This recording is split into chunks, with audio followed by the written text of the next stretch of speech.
जगा भाई मु शुणिछि जे राम नाम लेखा एक पत्र को नहीं एक राक्षस समुद्र उपरे चलीथिला से विषय रे मते कुह तो।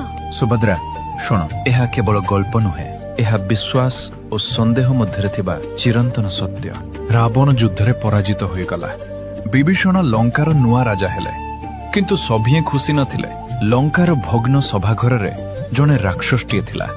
सारा जीवन रावण पाई लड़ीथिला और एबे ताकू विभीषणक सामना रे मुंड नुआइबाकू पड़िबो। मु जने राज्यद्रोही को राजा बोली मानिबि नाही। जे निज भाई को शत्रु हाथ रे देइदेला से मु राजा नुहे, कदापि नुहे।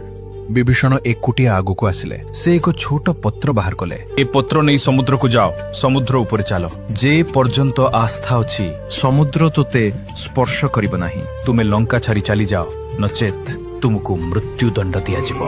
राक्षस एहाकू अविश्वास करी हसिला एवं से पत्र नहीं एठार चलीगला। समुद्र कूल से पहुंचिला। असीम दिगंत। से गोटे पाद जल उपरे रखिला।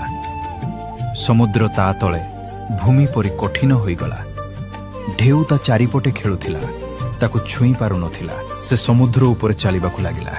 समुद्र मझरे पहुंची से भाबिला, ए पत्र रे एमिति कौन अछि जहा मते समुद्र रे बुड़ीबाकू देउ नाही। यह भाबी रवि से पत्रटी को खोली देला। पत्र रे लेखा हुइथिला रामंक नाम। ता आस्था भांगी गला। साधारण नामटी रे एते शक्ति असंभव। आ सही मुहूर्त रे समुद्र ताको निज भीतर को टाणी नेल एवं से समुद्र रे बुड़ी से मृत्युवरण कला। सुभद्रा समुद्र ताको बुड़ाई नथिला, संदेह ताको बुड़ाइला। पत्र आज भी भासुछि, कारण नाम केबे व्यर्थ हुए नाही, केवल आम विश्वास दुर्बल हुए।